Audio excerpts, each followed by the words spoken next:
Welcome to Economic Historian. What if I told you that one of the greatest empires in human history didn't fall not because of war, not even because of weak rulers, but because of money? Not a lack of money, but the destruction of its value. Ancient Rome, a civilization that ruled millions, controlled vast land, and built one of the most powerful economies the world had ever seen, slowly collapsed from within. And at the center of that collapse was something almost invisible. Something most people didn't even notice until it was too late. The slow death of trust in money. At its peak, Rome was unstoppable. Gold and silver flowed into the empire through conquest. Trade networks stretched across continents. Markets were full, cities were alive, and the Roman currency, the denarius, was trusted everywhere. That trust was everything. Because money is not just metal. It's belief. It's confidence. It's an agreement between people that this small object holds value. And for centuries, that belief held strong. The Roman Republic built a stable financial system based on silver coins. The denarius was consistent, reliable, and widely accepted. Soldiers were paid with it. Merchants traded with it. Taxes were collected in it. This stability allowed Rome to expand rapidly. Every victory brought more wealth. More land meant more resources. More resources meant stronger armies. And stronger armies meant even more expansion. It was a perfect cycle. But like all systems built on continuous growth, it had a hidden weakness, because eventually, expansion stops. And when it did, everything began to change. Rome ran out of easy victories. Wars became longer, more expensive, and less profitable. Instead of bringing in wealth, they started draining it. The empire was now spending more than it earned. This was the turning point.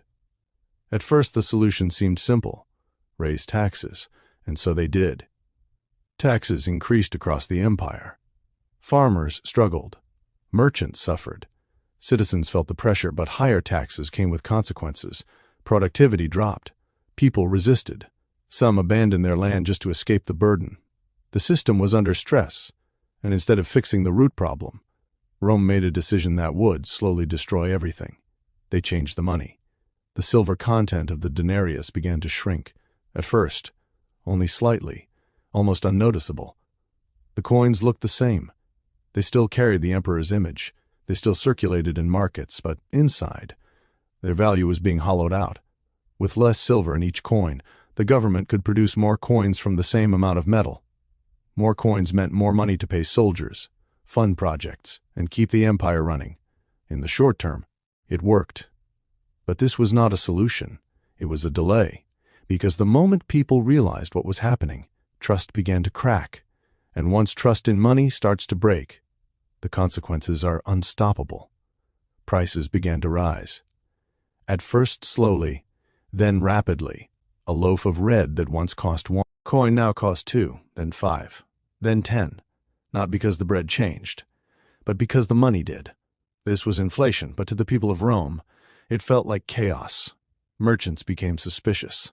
Some refused to accept coins. Others demanded more and more just to compensate for the loss in value.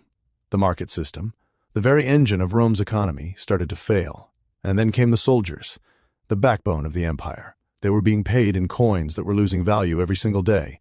Imagine risking your life, fighting on distant borders, only to be rewarded with money that could barely feed your family. Anger grew. Discipline weakened. Some soldiers demanded higher pay. Others revolted. Some turned to looting just to survive. The empire was beginning to crack. Not from the outside, but from within. And instead of stopping the problem, the government made it worse. They continued to debase the currency. More coins. Less value. By the 3rd century, the denarius had lost almost all of its silver content. What was once a trusted currency had become little more than a cheap imitation.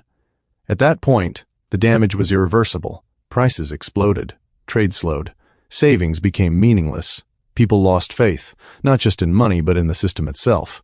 And when people lose faith in the system, society begins to unravel. Farmers abandoned their land. Cities began to shrink. Trade networks collapsed. Goods became scarce. The government, desperate to regain control, introduced strict laws. One emperor tried to fix prices by force, setting maximum limits on goods across the empire.